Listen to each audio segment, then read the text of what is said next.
is our first. Oh, hi, Mark. How are you? Good to see you, Mark. We wish you were here. Anyway, Mark Howell is our first speaker. I'm going to get out of the way and introduce you to Mark. Thanks for coming, and we'll be talking throughout the day. One, can you hear me?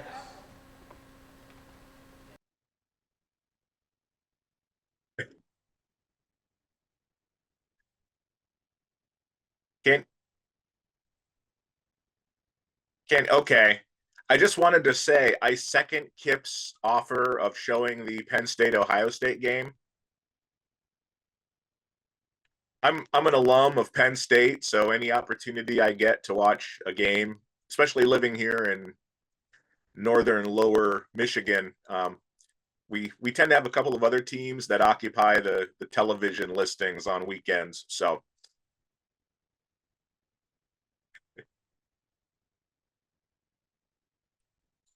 yes, I will go ahead and I will do that. Okay, thank you very much. I will show that and I will set this up here like this. Okay, great. And can everybody see hear properly? Okay, wonderful. Um, this is kind of a bittersweet day. I wish I was there with you folks. This is the first meeting I have missed in a number of years, and hopefully it will be the only one. My plan is to be with you all next year, but it's great to see and to hear from everyone, to see everyone and hear some really amazing papers, and hopefully I'll have something to contribute to the discussion. So with that, let's launch into this. There are two events that prompted today's presentation. The first was back in October of 2021 when Brandon Brown, a young NASCAR Xfinity Series driver, won his first career race at Talladega Superspeedway in Alabama. NBC's Kelly Stavast was interviewing Brown trackside on live television when nearby fans began a very loud, very profane chant about President Joe Biden. Stavast, trying to shift the narrative, told viewers the crowd was actually shouting, "Let's go, Brandon," in celebration of Brown's inaugural career win. Within days, all sorts of MAGA marketed Let's Go Brandon merchandise appeared, from shirts and decals to flags and yard signs. And the derogatory slogan embarrassed both Brown and NASCAR executives, all of whom publicly distanced themselves from the explicit chant that spread quickly among Trump's faithful followers. The second was just this past June when I learned that a friend of mine, a gentleman I've known for almost 30 years, former NASCAR Cup Series driver Tighe Scott. Tighe drove during the mid 1970s through the late 1970s for Walter Ballard, who sadly, Walter just passed away last weekend. But Tighe was arrested for his involvement in the January 6th attack on the United States Capitol. Tighe and his son were both formally charged with assaulting and injuring police officers. These events prompted me to explore the relationship between NASCAR Nation and national politics. We can spend the rest of our lives debating current events or talking about political science, but my focus here is on the role that NASCAR has played in the evolution of nationally recognized political ideologies. American society can be a bit guarded when it comes to the federal government. People are sometimes suspicious of big, in quotation marks, government oversight and excessive taxation, an attitude that's commonly linked to a politically conservative mindset, as one might see within the Republican Party, let's say. It's very much a hands off or laissez faire kind of philosophy, an attitude driven by America's sociocultural history. The unique relationship between American politics and motorsports originates from this traditional value we commonly call rugged individualism or self reliance. As I suggested in my first book, the origins of stock car racing were closely tied to the heavily agrarian economies of the American Mid Atlantic and Southeast. Scots Irish immigrants brought to America their practice of fermenting and distilling grass crops like barley, rye, and corn into forms that were easier to preserve, transport, and store. These alcoholic byproducts could also be used to barter for goods and services. When the newly formed federal government tried levying taxes on these fruits of rural frontier labor, the settlers who tended the land, grew the crops, and distilled the liquor as a form of both currency and curative, asserted their autonomy and stood in defiance of federal interference. This revenue stream led to the passage of a national whiskey tax in 1791. The hardworking, predominantly Scots Irish frontiersmen intimidated federal tax collectors until 1794, when newly elected President George Washington sent 13,000 federal and state militia. The militia came from Pennsylvania, Virginia, New Jersey, and Maryland. And he sent them to Western Pennsylvania, the region near what is now Pittsburgh, around out there and around the Alleghenies. And the idea was to enforce the new tax and bring the disgruntled farmers into line. Washington ordered commissioners to begin negotiations with the frontiersmen, while at the same time leading the aforementioned troops toward possible confrontation. The Whiskey Rebellion played a role in the ongoing formation of political parties in the United States, but it also reflected the qualities of rugged individualism or self reliance that eventually brought us to the high banked asphalt at Daytona International Speedway. It was hardscrabble subsistence farming that sustained the frontier tradition of fermenting and distilling grass crops. Throughout Appalachia, the primary crop turned into liquid currency was corn. With corn mash, sugar, water, a heat source, and the proper equipment, people throughout the American South could provide for their communities by, once again, standing in defiance of federal legislation. The cottage industries of moonshining and bootlegging grew from the public's disdain for the 18th Amendment, which was intended to control the manufacture, transportation, and sale of alcohol, with an emphasis on federal taxation. This disdain sustained the rebellious attitudes and activities that eventually caught the attention of the Bureau of Alcohol, Tobacco, and Firearms. Now, from a folkloristic and romanticized perspective, bootleggers with heavy feet and modified sedans brought a much more individualistic quality to the sport of stock car racing. NASCAR founder William Getty, Big Bill, France, recognized the public's fascination with these outlaw personalities. Many of NASCAR's earliest stars earned money by bootlegging moonshine. Drivers like Junior Johnson, the last American hero, according to Tom Wolfe's 1965 Esquire article, who did jail time in Chillicothe, Ohio in 1956 after getting arrested at his family's still in North Carolina. This outlaw mythos has been part of NASCAR ever since. Let me get this page turned here.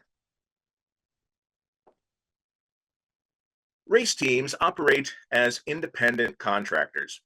As such, teams have a somewhat antagonistic relationship with their sanctioning bodies, disagreements between racers and those who govern the series in which they compete. Sometimes this antagonism is driven by dedicated race fans who embody the perceived values of the sport. And sometimes the antagonism is more playful, like when Roger Penske or Dan Gurney were nominated as presidential candidates who'd support motor racing interests. But if we look at the history of motorsports, we see connections linking racers to real-life political structures and or ideologies dating back to the earliest days of competition. In 1909, Barney Oldfield told the media that his national racer, nicknamed Old Glory, would make sure that, and this is a direct quote, the foreigners that crosses my path with Old Glory as my colors is going to find a Boston Tea Party brewing before the dust and smoke clears away. In 1910, Barney Oldfield received a telegram from Kaiser Wilhelm of Germany praising America's Speed King for setting a land speed record in the Blitzen Benz at Ormond Beach in Florida. In the late 1930s, the Auto Union Silver Arrow racing program, also the Mercedes racing program, was supported both emotionally and financially by Adolf Hitler and the Nazi Party as a symbol of the movement's technological and competitive strength, resulting in cars that dominated most of the races in which they ran, as we have heard in a couple of programs and presentations, not just yesterday, but over the years. In 1972, Texan Lloyd Ruby drove the Silent Majority Special at Indianapolis in honor of that emerging socio-political philosophy and the Americans who believed in its emphasis on traditional, more conservative values. In 2001, American values were emblazoned across NASCAR following 9/11, with cars carrying paint schemes and language in response to the event. And this is Brett Bodine's car. I was actually on Brett's team at this time, and what we did with our car was pretty indicative of what many other teams were doing in the days and weeks immediately after September 11th.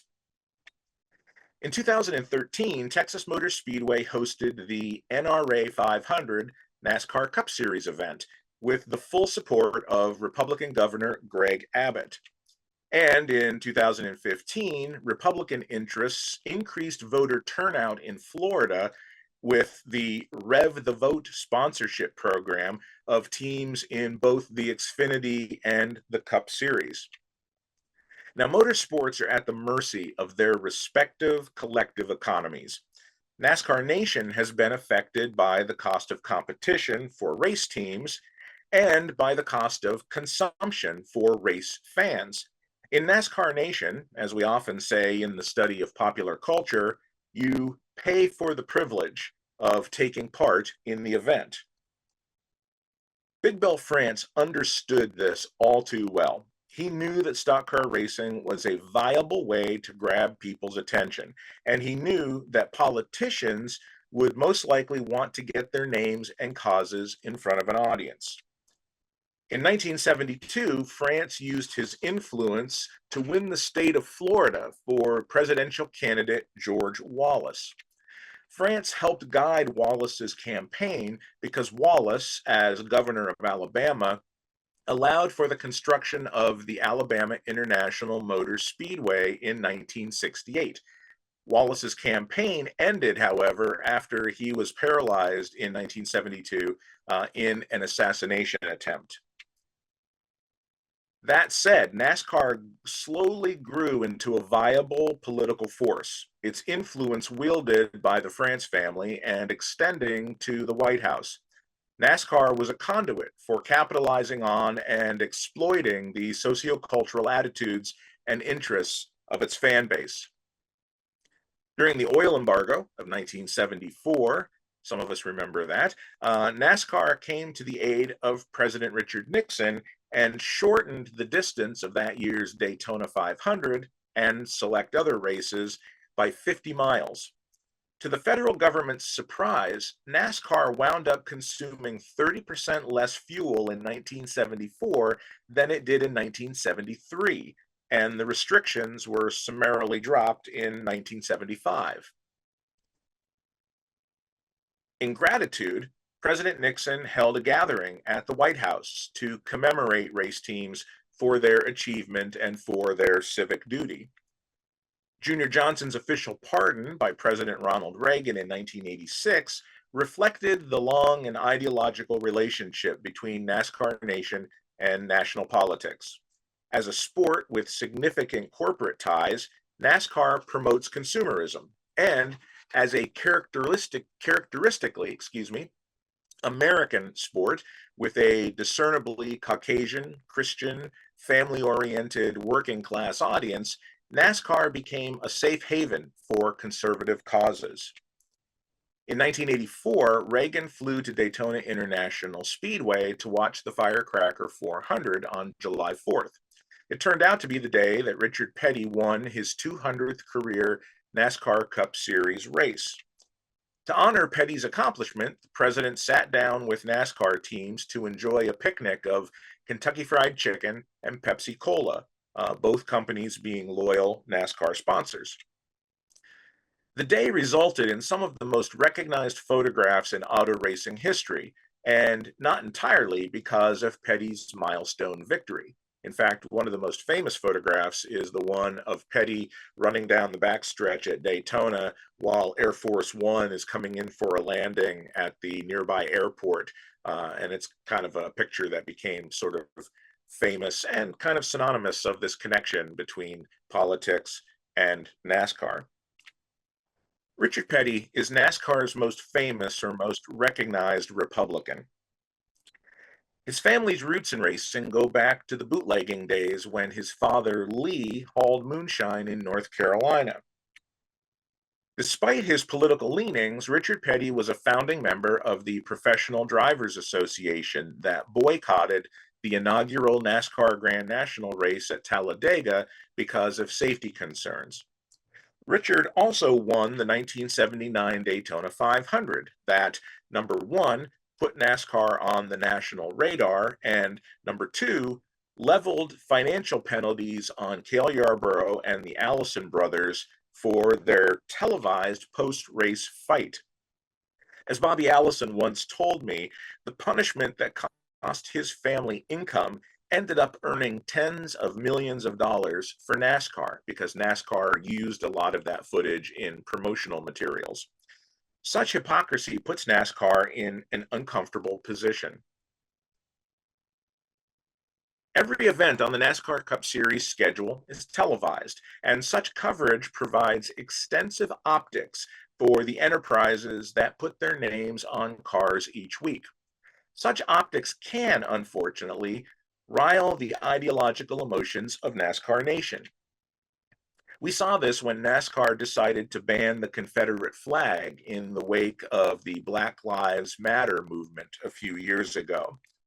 We also saw it as well in the backlash from fans and from Jimmy Spencer, if you remember back to those days, who disagreed with the inclusion of Toyota as a NASCAR-approved manufacturer.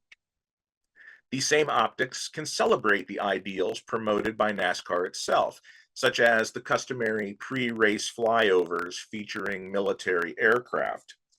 If a politician wants to align themselves with the estimated 75 million citizens, quote unquote, of NASCAR Nation, all they have to do is find a place to fit in. Georgia Governor Jimmy Carter was a friend of stock car racing. As president, in 1978, Carter invited NASCAR stars and cars to the White House, despite him holding a Mideast peace summit at Camp David when NASCAR came calling. That didn't matter because it was First Lady Rosalind Carter who took charge and made Cale Yarborough and David Pearson and Benny Parsons and car owner Bud Moore, among others, feel at home. Democratic politicians like Jimmy Carter recognized the influence of NASCAR, but responses from fans have been a blend of apathy and anger. When Bill Clinton was running for president in 1992, he was booed by fans at Darlington Speedway in South Carolina. Despite this, several less vocal attendees, including NASCAR team members and drivers, according to South Carolina news writer Kathleen Decker, believed that Clinton would indeed make a good president. In 2011, then First Lady Michelle Obama and Second Lady Jill Biden attended the NASCAR season finale at Homestead Miami Speedway in recognition of veterans' families.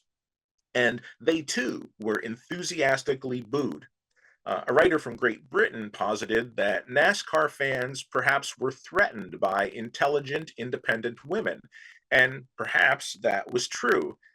NASCAR Nation was somewhat indifferent and almost critical when Janet Guthrie, an aerospace engineer and experienced SCCA competitor, tried to qualify for the 1976 World 600 at Charlotte Motor Speedway, even though Sarah Christian and Louise Smith drove in NASCAR events during the 1940s and 1950s. In 2004, I did a radio show with NASCAR executive Herb Branham and Sears Point Raceway president at the time, Steve Page, regarding this phenomenon called NASCAR dads, the term coined by political pollster Celinda Lake in response to swing voting soccer moms who were part of our popular culture at the time. President George W. Bush was campaigning for re-election and looking to connect with voters. Of the two major sporting events he could attend that February, either the Super Bowl or the Daytona 500, he opted for Daytona. His decision was politically motivated. Fan favorite Dale Earnhardt Jr. had financial support from the National Guard, and the United States was at war in the Middle East. Public radio listeners in the Pacific Northwest openly criticized the NASCAR National Guard relationship, yet no one mentioned President Bush's very visible campaign visit to the Daytona 500. And Jimmy Carter was not the only Democratic president to host NASCAR at the White House. Barack Obama had Cup Series champions Jimmy Johnson, Kevin Harvick, Brad Keselowski, and Kyle Busch to Washington during his time in office. And visits to the White House during that time included drivers like Clint Bowyer, Denny Hamlin, and four-time NASCAR Cup Series champion Jeff Gordon. At a rally in Georgia in 2016, then NASCAR CEO Brian France enthusiastically endorsed GOP presidential candidate Donald Trump, who stood next to drivers Mark Martin, Ryan Newman, Bill Elliott, and Bill's son Chase. Each driver made a brief, rather generic stump speech, and it was widely speculated throughout the racing community that the drivers were actually ordered by NASCAR executives to make an appearance. It was clear to the Republican Party that Donald Trump's road to the White House went straight through NASCAR Nation. Teams signed deals to promote Trump on cars and vehicles in all three of the touring series. Excuse me. And in return, President Trump welcomed NASCAR champions to Washington in what were now very customary media events and photo opportunities. And those opportunities aren't just for racers. We see this all the time with Super Bowl champions, college sports champions, the World Series. I mean, the Los Angeles Dodgers will probably go to the White House at some point here. So it's become, that idea has become part of our kind of national tradition. When the seemingly more culturally inclusive NASCAR that banned Confederate flags publicly supported the cause of Cup Series driver Bubba Wallace, who openly championed the Black Lives Matter movement, then President Donald Trump criticized the sanctioning body for giving in to liberal pressure, for going woke, as he put it, and for blatantly insulting the stereotyped good old boy audience. Such political prejudice is curious when you examine the statistical realities of NASCAR's quite diverse fan base demographics. NASCAR fans typically skew younger in age. The majority are male, as we would most likely predict, but 44%, as we can see, live in urban environments. Half have gone to college, at least for some time. The average income, as you can see, is a pretty healthy $72,000. And notice that the fastest growing demographics are African Americans and Hispanics. So the idea of NASCAR being that good old boy sport uh, that is changing as our culture changes. More importantly, NASCAR Nation is revered for fan loyalty to sponsors, as we know. The sport consistently ranks #1 among all other professional sports. In 2020, Donald Trump became the second sitting president in history to attend the Daytona 500. And this past May, he attended the World 600 Cup Series race at Charlotte Motor Speedway as the guest of car owner Richard Childress, who then hosted a political rally for Trump in the Charlotte area. A few weeks ago, just a handful of weeks ago, Trump's current running mate, J.D. Vance, attended the Cup Series event at the Charlotte Roval. He was a special guest at the drivers' meeting. He got to spend time with Richard and Kyle Petty, and he left 9 laps into the postseason elimination race. NASCAR has wrestled with sociopolitical ideologies throughout its 76-year history. The days of Johnny Reb at Darlington, South Carolina, eventually gave way to an open expression of national identity.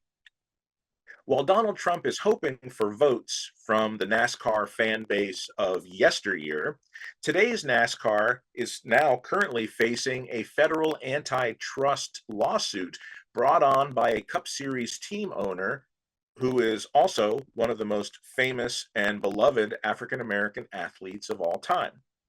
This is the liminal space NASCAR occupies in 2024, a space where the sport's current fan base reflects a growing and changing diverse and inclusive society, while the sport itself reflects on its sociocultural heritage and tries to balance its relationship to national politics with the evolving opinions and attitudes of its fans. And with that, I thank you for your time and your attention.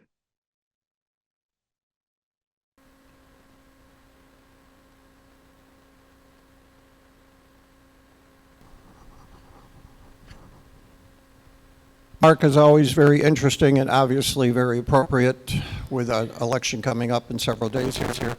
Um, as a bleeding heart liberal, are there any Democrats that drive a NASCAR that will at least kind of say, oh, I'm sorry. Oh,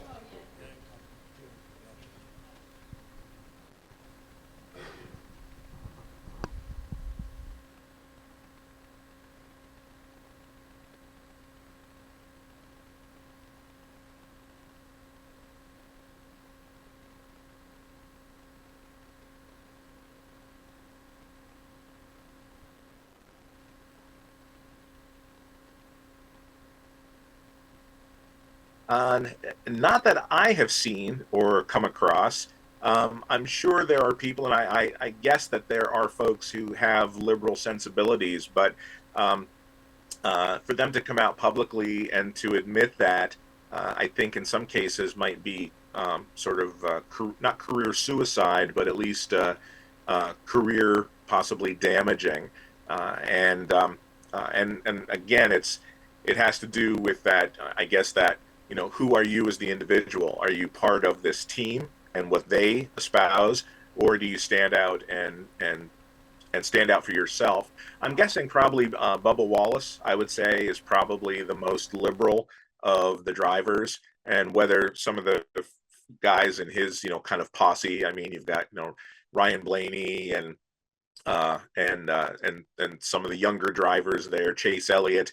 I don't know where they would skew, and that goes back to the idea of the rally in Georgia. Bill Elliott and Chase were there because they're state superstars. But I think there was some question as to just how devoted Chase was to the cause. if you look at photographs of him speaking at that event, he looks like he'd rather be getting a root canal. But I'm not sure. I can't say for sure.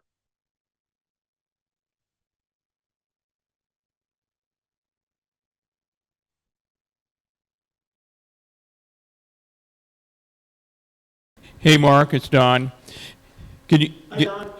Hey, this is an interesting area.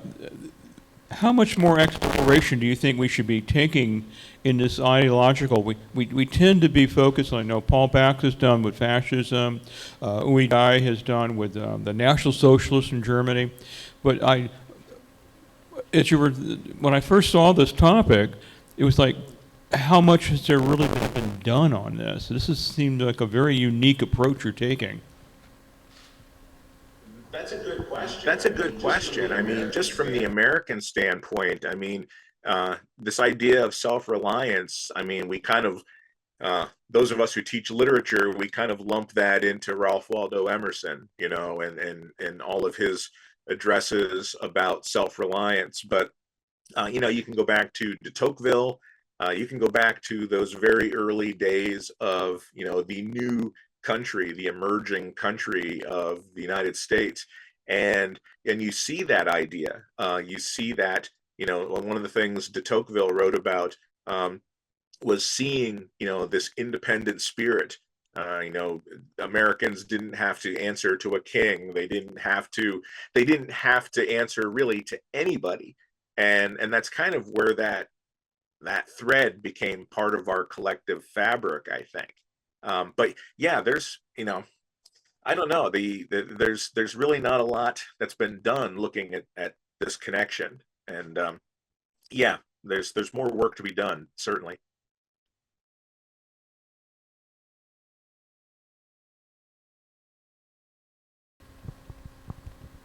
With the push for electric cars in motorsports, I know the NHRA has attempted it. I believe they've tested some out in NASCAR, but I think that's another issue that could clearly divide the country, because one side is really pushing it with a close deadline, and the other side is more relaxed and going with the person's choice. So how do you feel that'll come down in the future?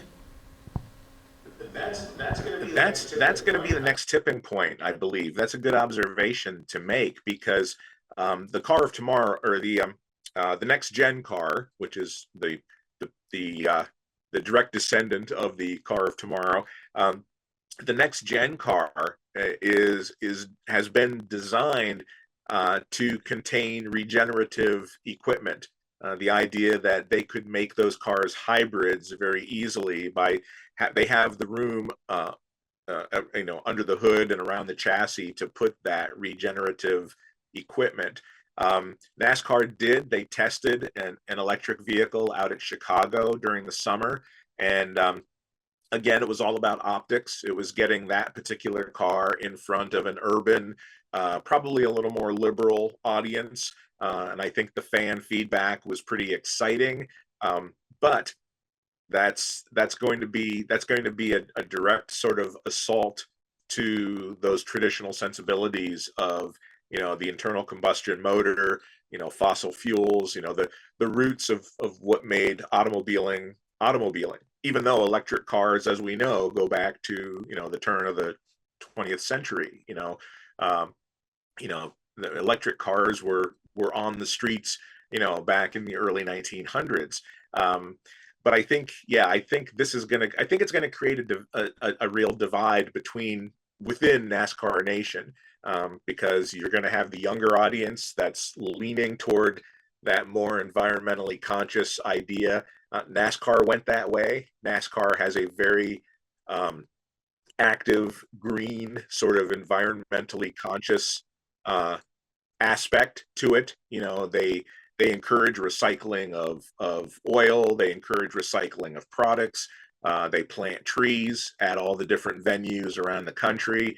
NASCAR is trying to lean in that more environmentally conscious direction, but again, you're going to get that pushback from that traditional, you know, this is the way NASCAR has been. Don't change it. And I think we're already starting to see rumbles of that with the next gen car. You know, when people start complaining about how many lug nuts are on a wheel, that tells you that there's a difference of opinion out there that's just bubbling beneath the surface. Just to build on that, I think there's a safety concern that still needs to be addressed, right? If you went full EV, the battery situation, you have the massive, wreck, and you have 5 cars piling up and they all become an inferno blaze. That's a serious risk to the drivers, and a lot of tracks aren't equipped to support how to extinguish an EV fire. We have Formula E, so obviously they're doing something. I don't know enough about, what's going on in that realm and how they address incidents and crashes. I think something like Formula Series tends to wreck a little less spectacularly than NASCAR does. So I don't know if we're there yet to go full EV, but maybe there is that middle ground of hybrid where you have both and you have less risk to the drivers, to the track, to the vehicles themselves. Just that, just the idea of how to deal with an accident with an EV. The idea of rescue crews wouldn't be able to necessarily use the jaws of life, because there have been cases where the jaws of life can actually, there's risks of electrocution. I know emergency crews have to learn specifically how to deal with EV incidents. And I hate to say it, from the optics perspective, 2 or 3 EVs colliding at Talladega will not have the same kind of, pardon the pun or pardon the language here, explosive effect of cars that are running, internal combustion gasoline powered motors. We see all those photographs of, the cars that are on fire and sliding down the wall and down the banking. You're not going to see that. That's not going to be as readily visible, I think, with an EV. So there are so many different factors playing into that, but the culture is going that way. So it's something that NASCAR is going to have to confront here seriously very soon.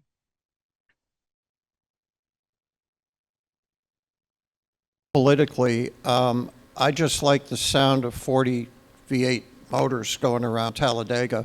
I don't think I could get used to EVs going around Talladega. It just wouldn't sound the same. But anybody else? Dwayne, you had someone else? Yeah, with I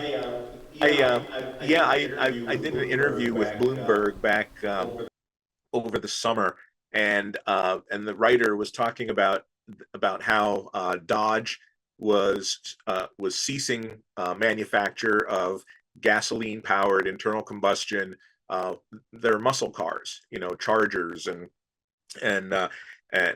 some of their sort of higher end products.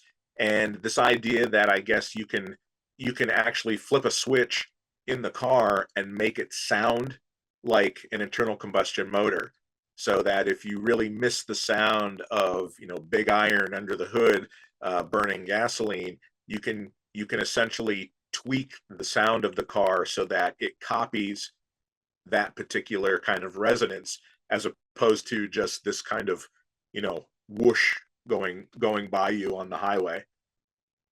Yeah, they found World Rallycross went in that direction. They switched to full EV back in 22, 21, and the pushback from the fans was the racing's very exciting, but it doesn't sound as exciting anymore. And also, if they have a crash, they do this in endurance racing as well. There'll be a red light will flash on, and that will say something is damaged in the electrics. It is now dangerous. This car must stop immediately. But based on what you were saying about cultures going EV way and so on and so forth, would you argue that NASCAR pushes culture, pushes society forward, or does it more react to what's going on? Well, I think there's that push and pull of tradition. You've got the. I'm gonna bring my volume down, getting some feedback there. let me try that. You get those fans who you get those fans who don't want anything to change. They want the NASCAR of 1960, 1970 to be the NASCAR of 2025, and that's just not going to be the case. And what some fans tend to forget is that those good old days weren't really all that good. I mean, when you had races where the winning driver was 1 or 2 laps ahead of the second place driver, um, and that's what people are saying. We want that kind of racing. Well, I don't think they do. I don't think you're not going to see finishes like that where you have a car that's a lap ahead of everybody else on the evening news or on ESPN Sports Center. You're going to see the photo finishes where you've got 3 cars crossing the line within literally inches of each other, and that's where the excitement comes in, and that's where a lot of new fans are becoming interested in the sport. But it's that old traditional guard, that kind of old school NASCAR nation that they don't want the new technology. They don't want the new rules. We're hearing it now. We're toward the end of the playoffs, and I've been seeing things. People have been complaining for the last 8 weeks about this playoff system, and you got to win to get in, and it's all about points, and that wasn't like it used to be. Yeah, well, it used to be that Dale Earnhardt would win the national championship 2 weeks before the last race of the season, and and so I guess it becomes this idea of how do you define what good competition is? How do you define what excitement is? And that changes with our culture. We become desensitized to certain things over time. And yeah, and the EV question, I only heard bits and pieces of what you were asking there. But the EV question, it's going to require fundamental change throughout the sport. It's going to change the way teams operate. It's going to change the way drivers think about their on-track behavior. What do you do when you have to change a battery? Like right now, I guess Formula E, you have 2 cars, and at least you used to, and you would just simply swap cars. Are they going to do that in NASCAR?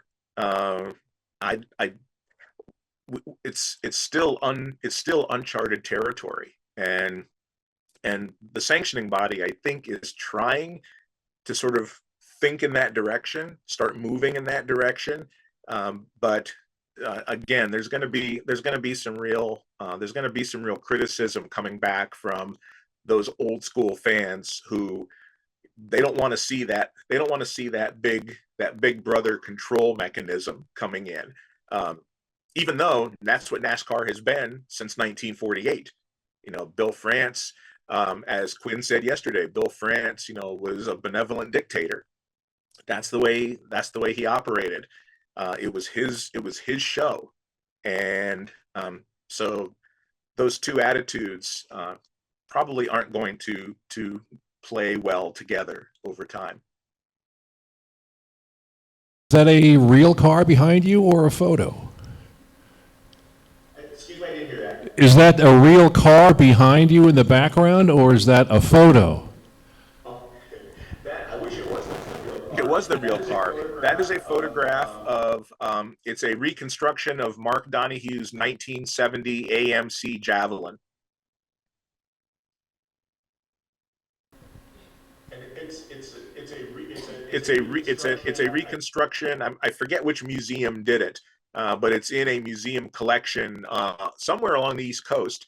But yeah, it's an exact. It might even be.